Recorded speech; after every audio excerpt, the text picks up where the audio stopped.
हम पढ़ेंगे उत्तर वैदिक कालीन जो भी परिवर्तन हुए ना वो पढ़ेंगे। और ये जो वैदिक सभ्यता टॉपिक है ना आपका first grade second grade UGC net assistant professor UPSC परी रीट पटवार कांस्टेबल जो भी है वहाँ सब ये टॉपिक आता है। तो आज हमारा जो टॉपिक रहेगा ना ये उत्तर वैदिक कालीन आर्थिक जीवन रहेगा। और उसके अंदर क्या क्या टॉपिक है आर्थिक जीवन के अंदर क्या पढ़ेंगे कृषि पशुपालन व्यापार पढ़ेंगे और उद्योग और व्यापार वो भी पढ़ेंगे और विविध मर्दबांड ये तीनों जो टॉपिक है ना आज क्लियर होंगे।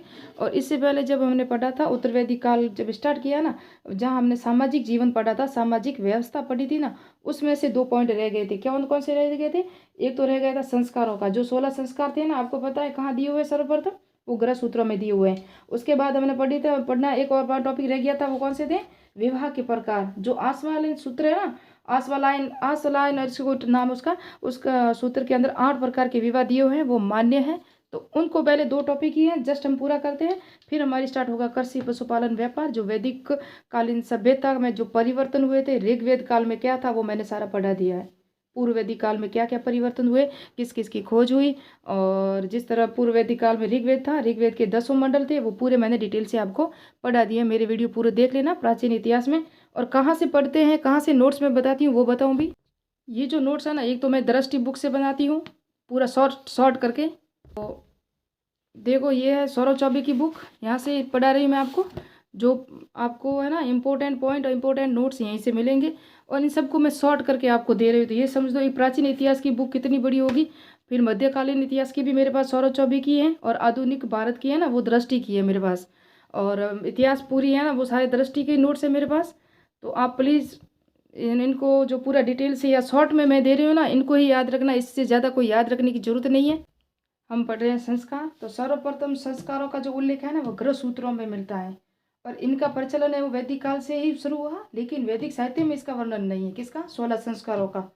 गौतम धर्म सूत्र में 48 है ना 48 क्या बताए हुए हैं 16 संस्कार बताए हुए हैं जबकि व्याख्यान धर्म सूत्र है ना उसके अंदर 18 ही बताए हुए हैं।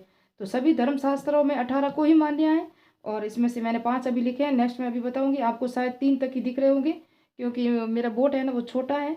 तो गर्भाधान जीवन का प्रथम समय ये है ना ये संस्कार है यही तो हमारा जन्म होता है यहीं से हमारी जीवन की शुरुआत होती है। तो प्रथम जो है ना संस्कार वो कौन सा है गर्भाधान है। और विवाह के बाद होता है ये स्त्री जब विवाह होता है उसके बाद होता है पुष्पन पुत्र प्राप्ति हेतु गर्भ धारण के 3 माह बाद होती है। हमें पुत्र की आशा के लिए जब किया जाता है ना कि हमें बेटा ही प्राप्त हो तो उसके लिए पुष्पन संस्कार किया जाता है और ये 3रे माह में किया जाता है गर्भधारण के दौरान। और सीमांत तो यानी नयन आ गया तो क्या हो गई नज़र लग गई यानी कि नज़र से जोड़ सकते हैं हम इसको। और प्रेत बाधा दूर करने के लिए यानी जो कहते हैं काला जादू वगैरह उसको दूर करने के लिए किया जाता है और ये पति के द्वारा किया जाता है। मुझे भी थोड़ा सपोर्ट करे तो मैं वोट बड़ा ले दूँ और कुछ तैयारी कर लूँ। मेरी भी जीवन की स्टोरी है आपको सुनाऊंगी अगर मैं सक्सेस हो जाऊँ तो। कहते हैं कि सक्सेस होते हैं ना उन्हीं की स्टोरी देखी जाती है असफलता की कोई स्टोरी नहीं देखता कोई कहानी नहीं देखता। आपकी सफलता हो जाएगी तब सब कुछ सही हो जाता है। और सीमांत तो मैंने बता दिया अभी जात कर्म जन्मोपरांत पिता के द्वारा किया जाता है जन्म के बाद किया जाता है नाम जन्म के तुरंत बाद ही ये किया जाता है जात कर्म। फिर नामकरण है ना ये जन्म के 10 या 32 दिन के बाद किया जाता है और इसके लिए पूजा के साथ नहीं कोई आप लड़की को जोड़ लो ना कहीं पूजा के साथ यानी कि पूजा होती है देवताओं की पूजा या यज्ञ होगा या हवन होगी। उसके अंदर हमारे घर में सब कितना जो उत्सव हम मनाते हैं ना उत्सव मनाते नहीं सॉरी हमारे घर में हम बड़ा सा इवेंट रखते हैं क्योंकि हमारे बच्चे का नामकरण है तो इसलिए इवेंट कहते हो आप उसको। और हमारे यहाँ घर पे समारोह कह सकते हो आप हमारे घर पे जो भी है ना जैसे कि बड़ी सी पूजा कह सकते हो हवन कह सकते हो और भी कुछ कहते हैं मारवाड़ी में लेकिन वो अब नहीं बताएंगे हम। ये आप ऊपर नाम देख रहे हो फर्स्ट ग्रेड सेकंड ग्रेड दोनों के लिए ये टॉपिक आता है सिलेबस में UGC net assistant professor UPSC परी सबके अंदर ये टॉपिक आता है। और 16 संस्कार में से तो हमेशा प्रश्न आता है ना वो एक तो पाणी ग्रहण या सप्तपदी या सिंदूरान से आता है और चूड़ाकर्म से आता है उपनयन से आता है प्रश्न आता है। तो 5 तक तो हमने पढ़ लिए थे अब छठा है निष्कर्मण जिसे क्या कहते हैं जन्म के 1 माह बाद जब सूर्य के सम्मुख बच्चे को लाया जाता है अपने माता पिता के द्वारा और घर से बाहर जाते हैं उस वक्त घर से बाहर निकला नहीं निष्कर्मण। अन्नप्राशन जब बच्चा खाने पीने योग्य हो जाता है कुछ उसके खाना शुरू कर देता है वो जन्म के 6 माह बाद होता है अन्नप्राशन। फिर है चूड़ाकर्मण इसे चोल कर्म भी कहते हैं और ये 3 5 7 वर्ष की आयु में चूड़ा छोड़ते हुए यानी कि केश मुंडन करवाना क्या करवाना केश मुंडन करवाना उसके बाल कटवाना सर के। कर्ण वेद कानों के अंदर जो तुगल वगैरह होते हैं ना वो डाली जाती है। तो 6 से 7 माह से लगा के 6-7 वर्ष तक ये कर्ण वेदन किया जाता है। फिर विद्या आरंभ, ये 5 वर्ष की आयु में हमारे देखते हैं। ये शिक्षा की आयु में भी, शिक्षा में भी यही है। और उपनयन संस्कार है ना, ये ब्राह्मण क्षत्रिय वैसे तीनों के लिए ही था, शूद्रों के लिए नहीं था। जबकि ये उपनयन संस्कार है ना, ऋग्वेद काल में स्त्रियों को या महिला को भी था, लेकिन उत्तरवैदिक काल में आते आते महिलाओं को इससे वंचित कर दिया गया था उपनयन संस्कार से, यानी कि शिक्षा लेने से।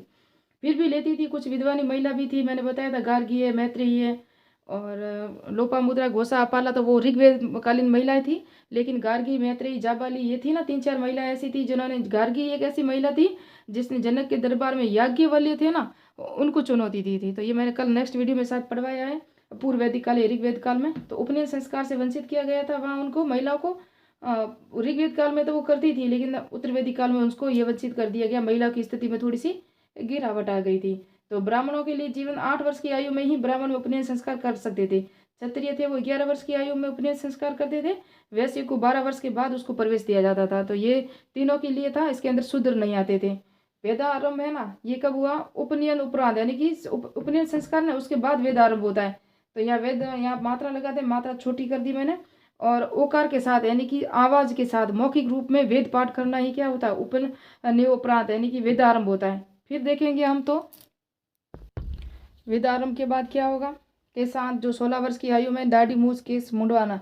ये केशांत अलग है ना, 16 वर्ष की आयु के बाद होता है, जब दाढ़ी मूछ केस वगैरह कटवाता है ना पहली बार बच्चा। समावर्तन ये 25 वर्ष की आयु में होता है।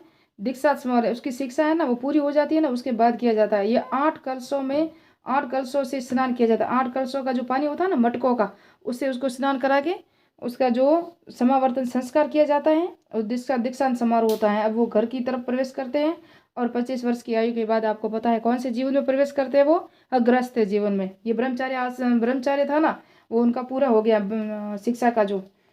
फिर है विवाह। विवाह के अंदर 3-4 जो पॉइंट है याद रखना। पाणी ग्रहण क्या है? सप्तपदी और सिंदूरदान, ये 3 ही आते हैं। सप्तपदी का एग्जाम में कई बार आ चुका है, पाणी ग्रहण का भी आ चुका है, सिंदूरदान का भी आ चुका है। फिर है अंत्येष्टि, अंतिम संस्कार है अंत्येष्टि। प्रथम था गर्भाधान, आपको पता है। और पुष्पन संस्कार को भी याद रखना, ये प्रत्येक गर्भधान के 3रे माह में पुत्र प्राप्ति के लिए होता है। सीमान तो वो भूत प्रेतों के लिए होता है। बस दो तो वो इम्पोर्टेंट थे, एक तो पुष्पन और एक सीमांतो उत्पन्न। फिर है निष्कर्म, तो ये हम सबको ऐसे देखे फिर पता चल जाता है। अनप्राश का भी पता चल जाता है, कर्ण वेद का भी पता है। और उपनयन संस्कार है ना उसका याद रखना, क्योंकि ब्राह्मण क्षत्रिय वैसे की आयु अलग अलग दी हुई है। उसके बाद वेदारंभ भी पता है हमने। केशांत का मैंने बता दिया अभी, केशांत को क्या करवाना है। उसके बाद समावर्तन, ये भी हमें पता है। समावर्तन अलग है, आपको बता दूं मैं अभी। और सीमांतोत्पद है ना वो अलग है। सीमंतोनियन है ना वो भूत प्रेतों के लिए है। और समावर्तन संस्कार दीक्षा समारोह में, याद रखना, कंफ्यूजन न होना। और विवाह ग्रस्त प्रवेश मैंने बता दिया। अब अंत्येष्टि, जीवन का अंतिम समय, ये मरणोपरांत होता है। दाह संस्कार या अग्निदाह के साथ समाप्त हो जाता है। अब पढ़ेंगे हम 8 प्रकार के विवाह। विवाह के बाद अर्थव्यवस्था स्टार्ट करनी है। हम जो पढ़ रहे हैं ना वो उत्तर वैदिक काल पढ़ रहे हैं, आपको पता है। अब इससे पहले मैंने संस्कार बता दिए, आज मैं अभी विवाह के 8 प्रकार बता रही हूँ। जो मनुस्मृति में भी 8 बताए हैं, धर्मशास्त्रों में भी 8 बताए हैं, और आश्वालन ग्रह सूत्र है ना उसके अंदर भी विवाह के 8 प्रकार ही बताए हैं। और इसके अंदर है ना 2 भागों में बांटा गया है जो इम्पोर्टेंट है, क्योंकि इसको इसलिए मनुस्मृति में विवाह को 2 भागों में से मनुस्मृति में बांटा गया है 2 प्रकार के। एक तो प्रशंसनीय विवाह, एक निंदनीय विवाह। प्रशंसनीय विवाह है ना, ये इसको 4 कहते हैं, ब्रह्मा, देव, आश्रय और प्रजापति। इसको मान्य भी कह सकते हैं, इसको धार्मिक भी कह सकते हैं। इसके 2, लेकिन ये जो है ना विवाह, ये आज शास्त्रांश गंधर्व धर्मानुकूल माने गए हैं। इन 4 विवाह को धर्म के अनुसार ही माना गया है। ये थोड़े से विपरीत है, आपको पता है इसकी। तो मैं थोड़ी थोड़ी इसकी डिटेल बता दूं आपको, वैसे तो हम सबको पता ही है, एक एक पॉइंट में से आपको समझा दूं। मेरी राइटिंग को आप थोड़ा सा एडजस्ट कर लेना, क्योंकि अच्छी नहीं है, लेकिन आपको जो नोट्स मिलेंगे ना वो अथॉरिटी नोट्स मिलेंगे। तो पहला विवाह मैंने बताया था अभी, ब्रह्मा जो योग्य वर और समान जाति या समान वर्ग में होता था, और शीलवान, योग्य, यज्ञ, वेद्य या शिक्षित वर ढूंढता है पिता अपने पुत्री के लिए, जिसे ब्रह्मा विवाह कहा जाता है। और वे देव विवाह, यज्ञ करने वाला जो पुरोहित होता है ना उन्हीं के साथ विवाह किया जाता है। आश्रय विवाह, वर पक्ष द्वारा कन्या पक्ष के एक जोड़ी बैल और एक गाय देना होता है, यानी कि जो वर पक्ष है ना उसका पति जो अपने बेटी लेने जाने, यानी कि बहू लेने जा रहे हैं ना, वो बहू के बदले में एक जोड़ी बैल और गाय देते हैं। उसके बाद है प्रजापति विवाह, बिना दहेज के साथ विवाह होता है। ये धर्म का आचरण है, समान विवाह होता है, प्रजापति विवाह ना, इसके अंदर कोई दहेज नहीं दिया जाता बेटी को। और उसके बाद ये 3 विवाह तो आपको 4 दिख रहे हैं ना पूरे कन्फर्म, या आपको नहीं दिखाई दे रहे क्योंकि बोट थोड़ा छोटा है इसलिए थोड़ा दूर पड़ता है। और उसके बाद हम देखते हैं ये जो ये प्रशंसनीय विवाह है, ये सबसे अच्छे है और धार्मिक युवा धर्म के अनुसार है और इनको ही सही माना गया है, जबकि यह ना निंदनीय विवाह है, ये मनुस्मृति में कहा गया है। तो असुर विवाह, इसमें कन्या का पिता शुल्क लेकर कन्या को बेचता है, यानी कि इसमें वधु मूल्य लिया जाता है, इसके शुल्क वधु या शुल्क विवाह भी शुल्क वधु कहा गया है विवाह को। और ये असुर विवाह होता है, इसमें कन्या का पिता क्या लेता है, पैसे लेता है। फिर गंधर्व विवाह प्रेम विवाह है, ये भी निंदनीय विवाह में आता है। राक्षस विवाह बलपूर्वक कन्या का अपहरण करके जो विवाह किया जाता है वो राक्षस विवाह। 50 विवाह निकृष्ट विवाह, सबसे निकृष्ट विवाह ही 50 विवाह है, जिससे जबरदस्ती रिश्ता बनाया जाता है। और सबसे जो इम्पोर्टेंट और सबसे महत्वपूर्ण विवाह किसको माना गया है, ब्रह्मा विवाह को माना गया है सबसे आदर्श। तो सबसे आदर्श विवाह है ना, ये ब्रह्मा विवाह को ही माना गया है। ब्रह्मा विवाह है ना, ब्रह्मा विवाह ही आज के टाइम में जो अपने ही कुल में अपने ही वर्ण में किया जाता है, पिता के द्वारा लड़की ढूंढी जाती है, या लड़की के लिए जो वर ढूंढा जाता है वो पिता के द्वारा ढूंढा जाता है। और हम भी यही मानते हैं कि जो अपने हमारे माता पिता है ना, वो हमारे लिए जो करते हैं वो सही करते हैं। इस गंधर्व विवाह पे कभी विश्वास मत करना, आपकी ज़िंदगी भी खराब हो जाएगी, रिश्ते टूट जाएंगे, बाकी कुछ नहीं होने वाला है।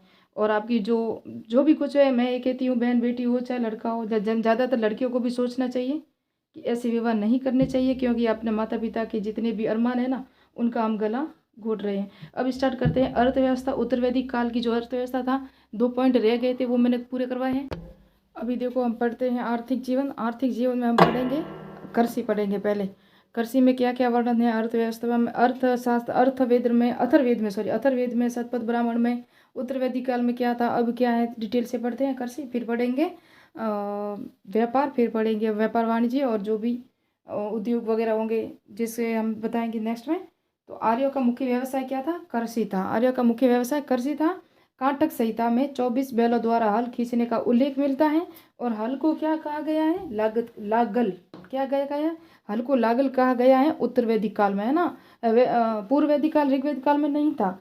शतपथ ब्राह्मण कृषि की चारों ओर क्रिया, कृषि की चारों क्रिया क्या होती है, कटाई बटाई लीन जो भी होती है ना, उसका कहाँ वर्णन मिलता है, शतपथ ब्राह्मण में। तो शतपथ ब्राह्मण में हमें चारों क्रिया जैसे कि जुताई बुवाई कटाई मड़ाई, ये सब किस में मिलता है, चारों क्रियाओं का शतपथ ब्राह्मण में। ऋग्वेद के 4थे मंडल में कृषि या कृषि के शब्द का प्रयोग है, कृषि की कुछ मंत्रों का उल्लेख है। कौन से, तो ये ऋग्वेद काल का था, मैंने उत्तर वैदिक काल में लिखा है, लेकिन ये ऋग्वेद के 4थे मंडल में था, क्योंकि ऋग्वेद के 10 मंडल है ना, तो 4थे मंडल में था। मैंने 10 मंडल पूरे डिटेल से आपको पढ़वाए हुए, देख लेना अगर वीडियो नहीं देखा हो तो तभी आपको आगे ये भी समझ में आएगा। वैसे समझ में तो आ ही जाएगा। अथर्ववेद में सर्वप्रथम प्रथुमेन्य यानी कि प्रथुमेन्य यानी हल व कृषि दोनों का जो प्रथम बार प्रयोग किसने किया था, हल और कृषि दोनों का प्रथुमेन्यु व्यक्ति था जिसने किया था। ये अथर्ववेद में उल्लेख है इसका, किसका, इसका उल्लेख है अथर्ववेद में। और अथर्ववेद में और क्या क्या उल्लेख है याद रखना, कई बार कन्फ्यूजन रह जाओगे, क्योंकि कृषि और व्यापार के क्षेत्र में जब चांदी का प्रयोग होगा तो वो भी अथर्ववेद में वर्णन है। किसमें है, अथर्ववेद में वर्णन है। और अथर्ववेद में ये मैंने बताया हल और कृषि का सर्वप्रथम और कृषि के प्रथम साक्ष्य प्रथुमेन्यु ने किए थे, ये अथर्ववेद में वर्णित है। तैत्तिरीय उपनिषद में अन्न को ब्रह्मा कहा गया और हल को सिर कहा गया, कहाँ कहा गया, तैत्तिरीय उपनिषद में। जबकि आगे हम देखेंगे हल को और क्या कहा गया था, वो नेक्स्ट में पढ़ते हैं। अथर्ववेद में प्रथम क्या है, नहरों के साक्ष्य है और गन्ने का उल्लेख है। किसके अंदर है, अथर्ववेद में नहरों के साक्ष्य है और गन्ने का उल्लेख है सर्वप्रथम। तो ये उत्तर वैदिक काल की विशेषता है। भूमिदान का उल्लेख उत्तर वैदिक काल में था, है ना, भूमिदान का भी उल्लेख मिलता है अथर्ववेद में, जबकि भूमिदान का उल्लेख अथर्ववेद का तो पता नहीं, लेकिन उत्तर वैदिक काल में इसके भूमिदान के वर्णन हमें मिलता है। अब देखते हैं कुछ यहाँ से पॉइंट पढ़ते हैं। मुख्य फसल कौन कौन सी थी, तो जौ के स्थान पर गेहूं और धान की हो गई। तो जो कौन सी फसल थी अभी नेक्स्ट में पढ़ते हैं, इस पर स्किप न करना, वीडियो पूरा देखना, तभी आपको समझ में आएगा कि जो फसल कौन से काल में थी और गेहूं और धान कौन से काल में थी। तो चावल का उल्लेख है ना, ये यजुर्वेद में यजुर्वेद में उल्लेख है, चावल का उल्लेख यजुर्वेद में है, जबकि यव को क्या कहा गया, जो है ना उसको यव कहा गया। और इसका उल्लेख ऋग्वेद में मिलता है। ऋग्वेद हम उसको कहते हैं जो पूर्व वैदिककालीन सभ्यता थी। पूर्व वैदिककालीन जैसे कि वैदिक काल को 2 भागों में बांटा था, तो ये उत्तर वैदिक काल या जब पढ़ रहे हैं हम, और पूर्व वैदिक काल की मैंने सभ्यताओं की विशेषताएं, अथर्ववेद जैसे कि आर्थिक विशेषताएं हैं, जैसे कि राजनीतिक है, सामाजिक है, सारा पढ़ा लिया। तो उसके अंदर जब हमने पढ़ा था ना कृषि वगैरह आर्थिक में, उसके अंदर यव शब्द का प्रयोग था ऋग्वेद काल में। यव किसको कहा गया था? जौ को। जबकि चावल का उल्लेख यजुर्वेद में था लेकिन ऋग्वेद काल में नहीं था। ऋग्वेद काल पूर्व वैदिक काल में चावल का उल्लेख नहीं थे मिले, चावल के प्रमाण भी नहीं मिले। ये गंगा दो आप क्षेत्र है ना, यहाँ जब आर्यों का प्रवेश हो गया था, ये कुरुक्षेत्र जब आर्यों का प्रवेश हुआ था तब ये चावल का उल्लेख है और यही चावलों का उसने प्रयोग किया था। जब हमने ऋग्वेद काल में पढ़ा था तो आर्यों का स्थान भी वहाँ था, सप्त सैंधव प्रदेश में था, वहाँ नहीं था जहाँ अब यहाँ उत्तर वैदिक काल में ये आ गए थे। मैंने मैप से समझाया हुआ है, अगर आपने नहीं पढ़ा तो पूरा देख लेना। भारत के पूरे उत्तर जो वैदिक से काल थे, आर्य थे ना वैदिक काल में, उत्तर पूर्व वैदिक काल में यहाँ थे, फिर उत्तर वैदिक काल में गंगा दो आप क्षेत्र में आए और फिर पूर्व भारत में कैसे गए, मैप से समझाया हुआ है, पूरा देख लेना, आप समझ में आ जाएगा। और चावल को ब्रीही कहा गया और तंदुल भी कहा गया। चावल को क्या कहा गया? ब्रीही और तंदुल, ये चावल के दो नाम थे जो उत्तर वैदिक काल में थे। पूर्व वैदिक काल में चावल का प्रयोग नहीं था, सिर्फ एक ही धान फसल थी। गेहूं और धान का भी प्रयोग उत्तर वैदिक काल में होने लगा था। धान के लिए छली और गन्ने के लिए इच्छु शब्द का प्रयोग है और गेहूं के लिए गोधूम का प्रयोग है। किसका? तो इन शब्द के नाम है। छली किससे कहते थे? धान को छली कहते थे, साली, और गन्ने को इक्सु और गेहूं को गोधूम कहते थे। ये शब्द है ना उत्तर वैदिक काल में। उत्तर वैदिक काल में तांबे के अलावा लोहे का प्रयोग शुरू हुआ था। तो ये उत्तर वैदिक काल में तांबे का प्रयोग नहीं, तो ऋग्वेद काल में तांबे का से सोना चांदी सब होता था पूर्व वैदिक काल में। जबकि उत्तर वैदिक काल में आते आते हुए तांबे के लोहे की खोज हो गई थी। आपको पता है अंतरजी खेड़ा में 1000 ईस्वी पूर्व एटा यूपी में पहली बार लोहे के प्रमाण वहाँ मिले थे हमें, और यहीं से एक आर्थिक गतिविधियों की क्रांति शुरू हुई थी। और लोहे को श्याम अयस्क कहा गया है। किसको? लोहे को।